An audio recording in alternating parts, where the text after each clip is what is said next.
Hey guys, welcome back to Sophisticakes by Mary. For this video, I'm going to show you how I made this concrete cake that I decorated with wafer paper. I don't know what kind of design we want to call the wafer paper design, and rice paper sails. I just kind of made up this design on the fly with the wafer paper, so I don't know what to call it. But if this sounds like something that sounds interesting, stick around and we'll get to it right after the intro.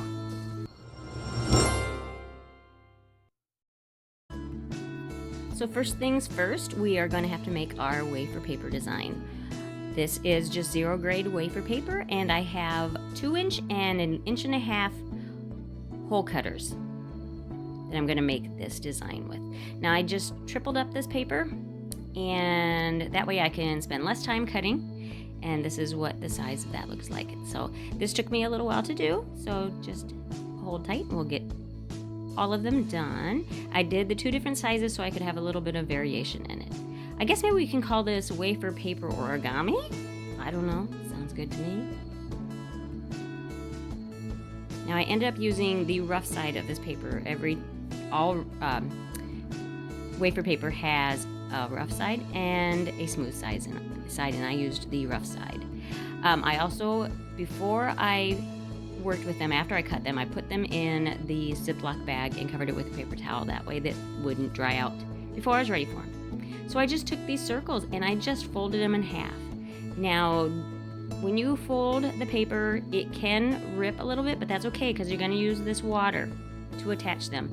And what the water does is it slightly disintegrates the paper and then it makes it stick together. So for these, I will call them quarter spheres that I did. You could do this quarter, you can do a half, you can do a full sphere this way if you'd like to. I used 5 circles for each one, so there's 10 pieces in this kind of fan shape.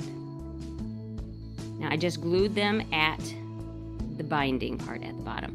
And then this other design I did the same basic idea, but instead of lining them up perfectly, I spaced them out about 1/4 inch, 1/2 inch apart from each other in a row, and it gave this cool spiral effect. And please excuse the cars that are driving by. I have my windows open. So I just made a bunch of these,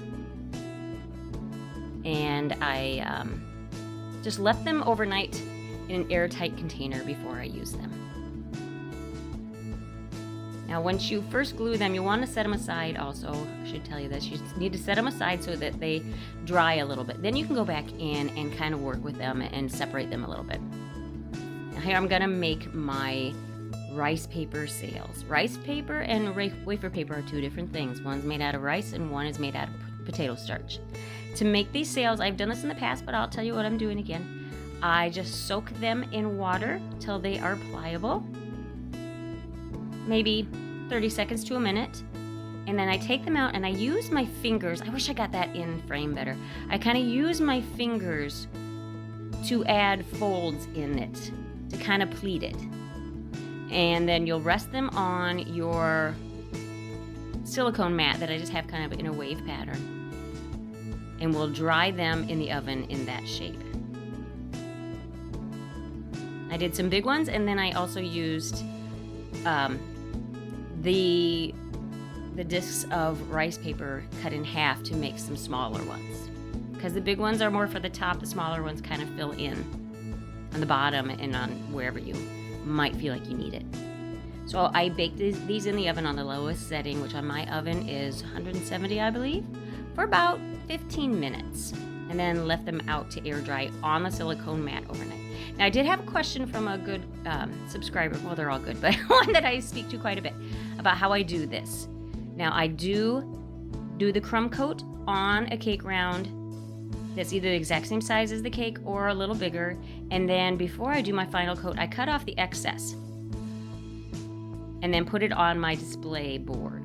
That way, when I do the second coat, like I'm doing here, you don't see the board anymore. It covers it up.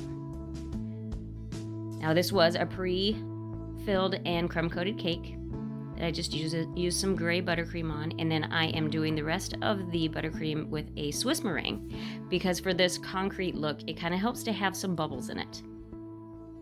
that actually helps to add to the concrete look. And I just did this a very pale gray. I used 2 different colors of gray.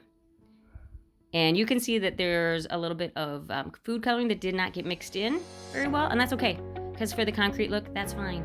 And I didn't want to smooth this completely smooth. I just wanted to get the shape of the cake, if you know what I'm saying, so that it had smooth or level sides, to get it all level.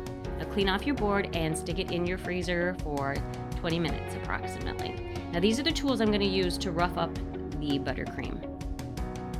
Just a variety of different tools that I have, just to give it some texture, because what this is going to do, you kind of scuff it up, mark it up, and then when you do your second coat of buttercream, the darker color, it's going to kind of set into all those little crevices and little dots, and it's going to add to the concrete look. I also use a quilting stitch, or whatever you call that, to give a different kind of look also. And my brush, I'm just kind of adding some texture there.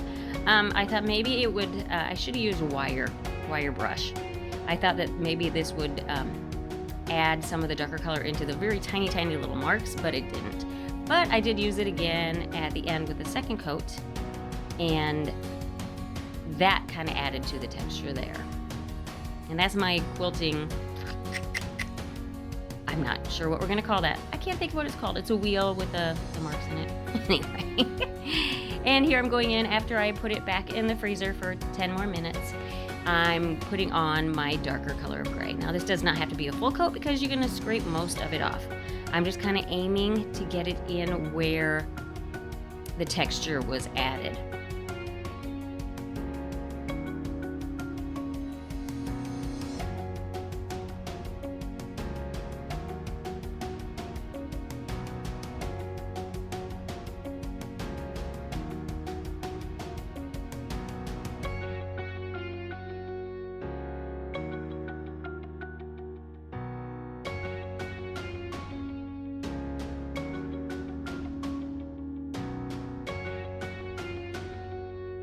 Now that I've got a good thinner coat of the darker gray applied, I'm going to go in and scrape off most of it.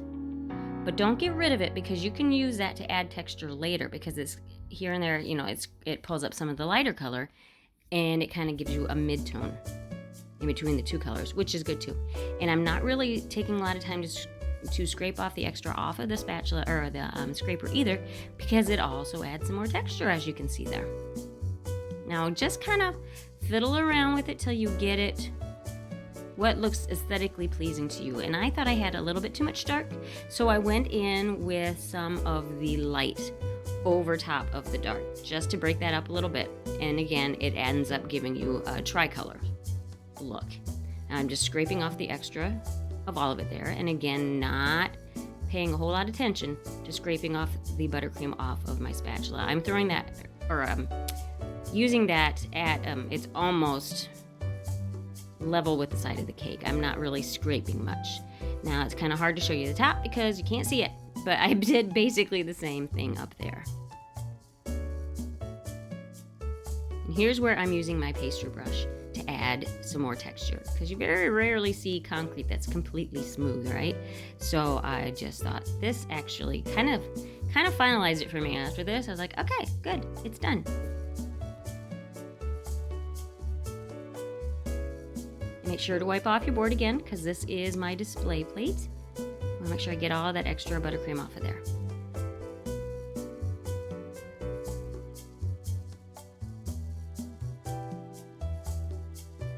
So once that has been back in your freezer for another 10 to 20 minutes, bring it out and start putting on your decorations. You wouldn't want to leave it in for much longer than 20 minutes because you don't want it to do a lot of heavy condensation. Make a lot of condensation, because the wafer paper is very sensitive to water. It disintegrates very easily. In fact, for most of these, I used some melted white chocolate on the back of it, so that there was a barrier between the wafer paper, a little bit of a barrier between the wafer paper and the cake itself. So it's just barely touching the cake. You can use some buttercream also. Just be aware that it might warp it just a little bit.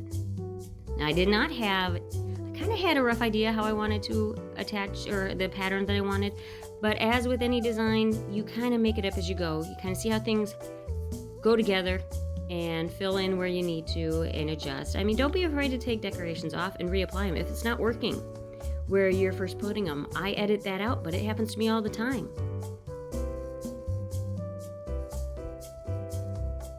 Now, I fanned these out as much as I could get them